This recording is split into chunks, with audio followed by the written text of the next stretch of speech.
வணக்கம். ரொம்ப நாள் கழிச்சு ஒரு ஈவெண்ட் பண்ணால் எங்கள் டீம் டிசைட் பண்ணாங்க. எங்கே ஈவெண்ட் பண்ணலான்னு டிசைட் பண்ணும்போது ஓமானுக்கு போய் ரொம்ப வருஷம் ஆகுது, ஓமானுக்கு போகலான்னு டிசைட் பண்ணாங்க. இந்த வாட்டி 15th மே அன்னைக்கு சலாலாலையும் 16th மே மஸ்கட்லேயும் ஈவெண்ட் பண்ணுறதா டிசைட் பண்ணியிருக்காங்க. ஸோ சலாலாலையும் மஸ்கட்லேயும் உங்களை சந்திக்கிறேன். இந்த வீடியோட டிஸ்கிரிப்ஷனில் அந்த கூகுள் ஃபார்ம் இருக்குது. அந்த கூகுள் ஃபார்ம் ஃபில் பண்ணி அனுப்பிச்சிங்கன்னா எங்கள் டீம் உங்களை கான்டாக்ட் பண்ணுவாங்க. வணக்கம், good morning, happy morning, wonderful morning. இன்றைக்கி அக்ரஷனை பற்றி பேசலாம்னு நினச்சேன். இன்றைக்கி நம்ம ஊரில் அக்ரஷனுக்கு ரொம்ப மதிப்பு உண்டு. நம்ம இப்போ ஏன்னா உங்கள் லைஃப் ஸ்பேனே ரொம்ப சின்னதாகிடுச்சு, அட்டென்ஷன் ஸ்பேன் சின்னதாகிடுச்சு. லைஃப் ஸ்பேன் இன்க்ரீஸ் ஆகியிருந்தாலும் உங்களோட கம்பெனியில் நீங்கள் வேலை செய்கிற ஸ்பேன் குறைஞ்சிடுச்சு, ஆப்பர்ச்சுனிட்டிஸ் குறைஞ்சிடுச்சு. இப்போ ரீசெண்டாக நான் ஒரு பர்டிகுலர் சாஃப்ட்வேரை பார்த்தேன், நான் பயந்தே போயிட்டேன். போக போக போக இவ்வளோ சாஃப்ட்வேர் இன்ஜினியர்ஸ் உங்களுக்கு தேவையானே எனக்கு தெரிஞ்சிருச்சு. இதனால தான் உங்கள் லைஃப் ஸ்பேன் குறைஞ்சிருச்சுன்னு.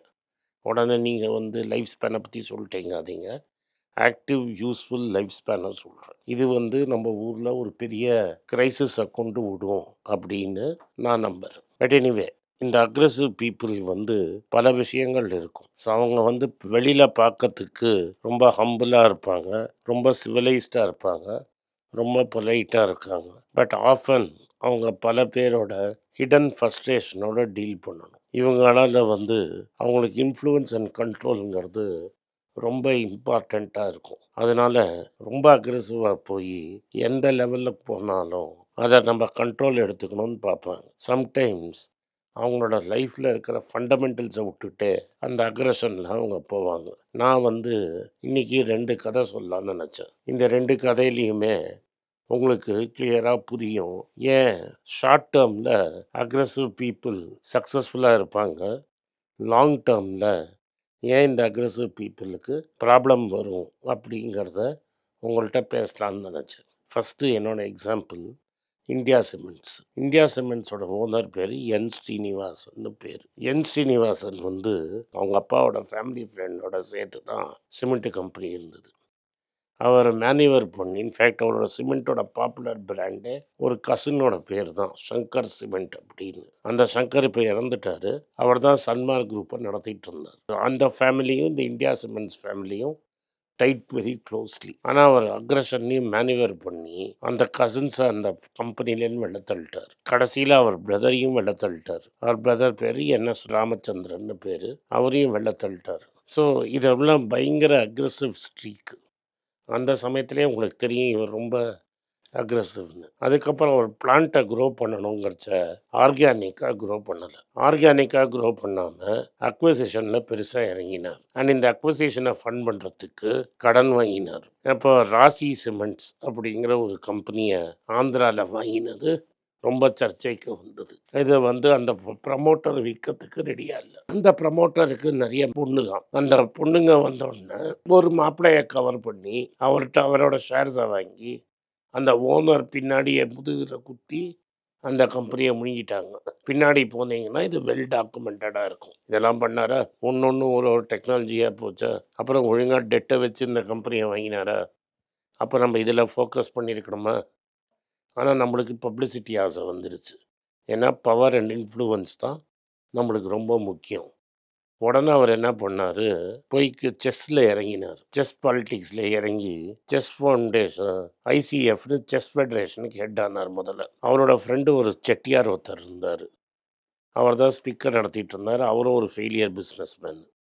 அவர்கிட்ட இவர் சேர்ந்து அவரை கிரிக்கெட் அட்மினிஸ்ட்ரேஷனை கூட்டின்னு வந்தார். ஏன்னா அவர் அப்பனண்ட் அவர் காலி பண்ணுறதுக்கு கிரிக்கெட் அட்மினிஸ்ட்ரேஷனை கூட்டின்னு வந்தார். தமிழ்நாடு கிரிக்கெட்டில் இவர் கூட குயிக்காக பணம் வட்ட நிறைய இருந்ததா, இன்ஃப்ளூயன்ஸ் நிறைய இருந்ததா, இதெல்லாம் பாரோடு மணி. இந்த பாரோடு மணியை வச்சு இறங்கி கிடுன்னு தமிழ்நாடு கிரிக்கெட்டில் மட்டும் பூராமல் பிசிசிஐலையும் ஏறி கடைசியில் பிசிசிஐ பிரசிடெண்ட் வரைக்கும் ஆகி அந்த சமயத்தில் ஐபிஎல் சென்னை சூப்பர் கிங்ஸையும் ஆகிட்டார். இது எல்லாமே மணி.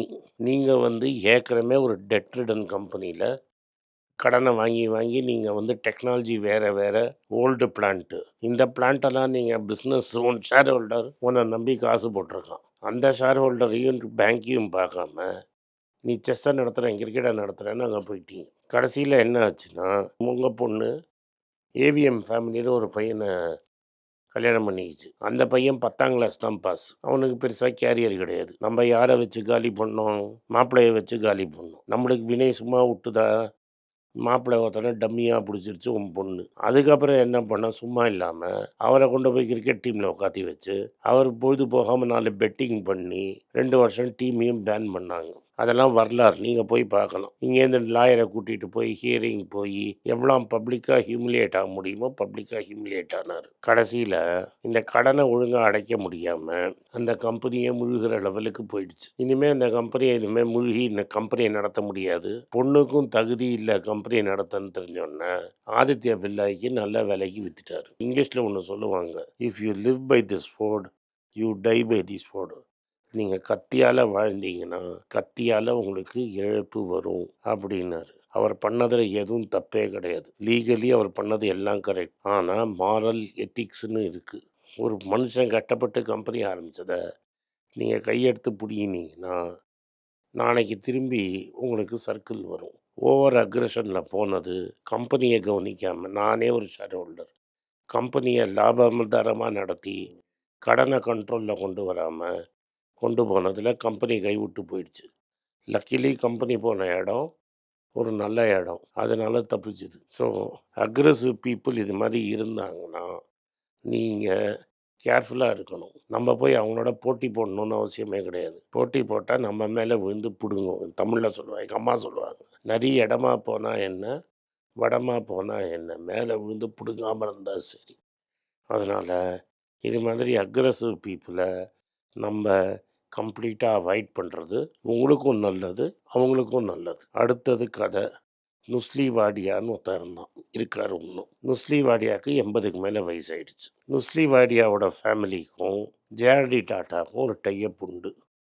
அவரோட ஒரு சிஸ்டரோட ஹஸ்பண்டு இந்த ஃபேமிலியில் கல்யாணம் பண்ணி கொடுத்தவங்க. பெட்டிட் ஃபேமிலின்னு ஒரு ஃபேமிலி, அது நீங்கள் போய் சர்ச் பண்ணிங்கன்னா எப்படின்னு தெரியும். நுஸ்லி வாடியாவும் ஜேஆர்டி டாட்டாவும் ரொம்ப க்ளோஸ். ரத்தன் டாட்டாவுக்கு அவ்வளோ பப்ளிசிட்டிலாம் பண்ண தெரியாது. ஸோ ரத்தன் டாட்டா வந்து ஒரு பேக்ரவுண்டில் இருக்கிறாரு. நுஸ்லி வாடியா தான் அந்த சமயத்தில் அடுத்த டாட்டா ஹெட்டாக வருவாருங்கிற பேசுகிற அளவுக்கு போயிடுச்சு. இந்த வாடியா ஃபேமிலியிலேயே 2 பிரதர்ஸ் உண்டு. பாம்பே டையிங்கு, இன்னொன்று பேர் செஞ்சுரி டெக்ஸ்டைல்ஸ்.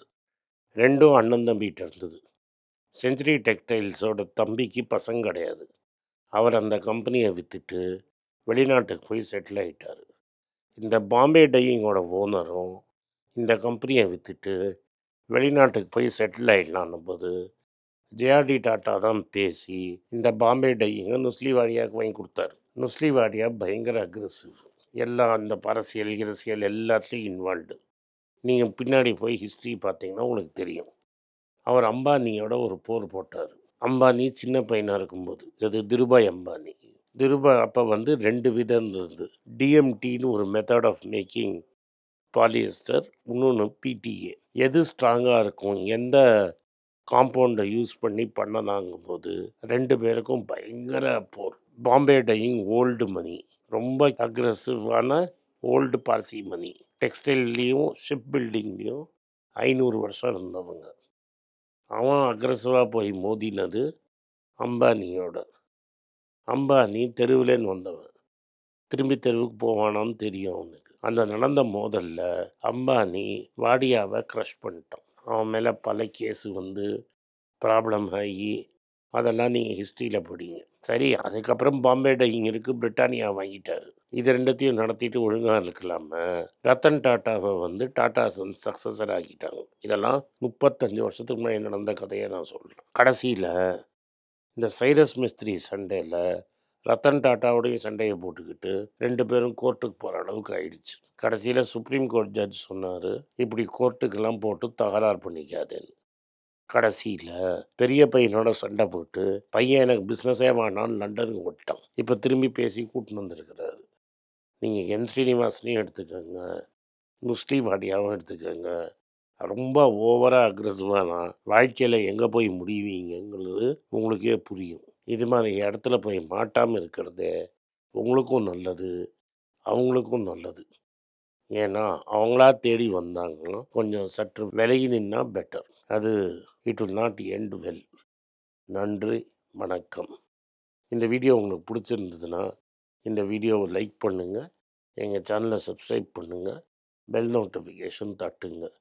இந்த வீடியோவை உங்கள் சொந்தக்காரங்களுக்கும் ஃப்ரெண்ட்ஸுக்கும் அனுப்புங்க, அவங்கள பார்க்க சொல்லுங்கள். நன்றி, வணக்கம். வணக்கம். எனக்கு ஒரு விஷயத்தை அட்டென்ஷனுக்கு கொண்டு வந்திருக்காங்க. என்னோட ஏஐ ஜென்ரேட்டட் இமேஜை பார்த்து யாரோ ட்ரேடிங்க்கு பணம் கொடுத்து ஏமாந்துருக்காங்க. ப்ளீஸ், உங்களுக்கு நான் பல தடவை சொல்லிட்டேன், இப்பவும் சொல்கிறேன், நான் யார்கிட்டையும் பணம் டைரெக்டாக வாங்குறது இல்லை, அப்பாயின்மெண்ட் பார்க்குறதே கிடையாது.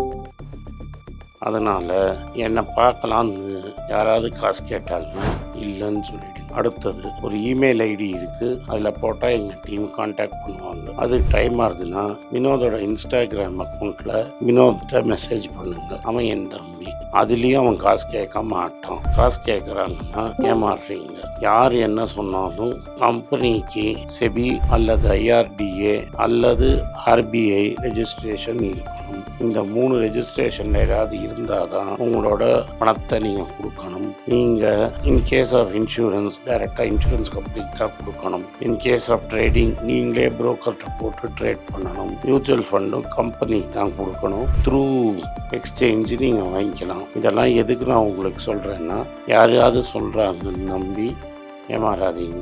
உங்களுக்காக நான் ட்ரேட் பண்ண முடியாது, அது இல்லீகல். நான் ட்ரேடும் பண்ணுறது கிடையாது. அதனால் ட்ரேடிங் ப்ராஃபிட் பண்ணி தரேன்னு சொல்கிறது ஏமாத்தல். எனக்கு ட்ரேடிங் பண்ண தெரியாது. என் பேரை சொல்லி ட்ரேட் பண்ணி உங்களுக்கு ப்ராஃபிட் ஷேரிங்னா ஃப்ராடு, ஏமாற்றம். நான் யார்கிட்டையும் காசு கேட்கல, கேட்கவும் மாட்டேன்.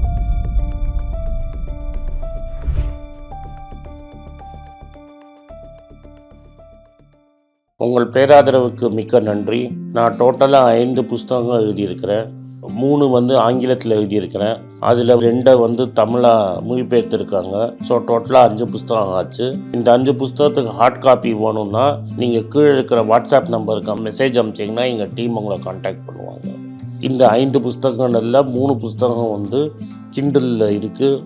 அமேசானில் கிண்டலில் வாங்கணும்னு ஃபீல் பண்ணுறவங்க நேராக கிண்டலில் வாங்கிக்கலாம். தமிழ்லேயே யாராவது ஃபைனான்ஸ் நியூஸ் படிக்கணும்னு ஃபீல் பண்ணிங்கன்னா தயவுசெஞ்சு moneypage.com விசிட் பண்ணுங்கள்.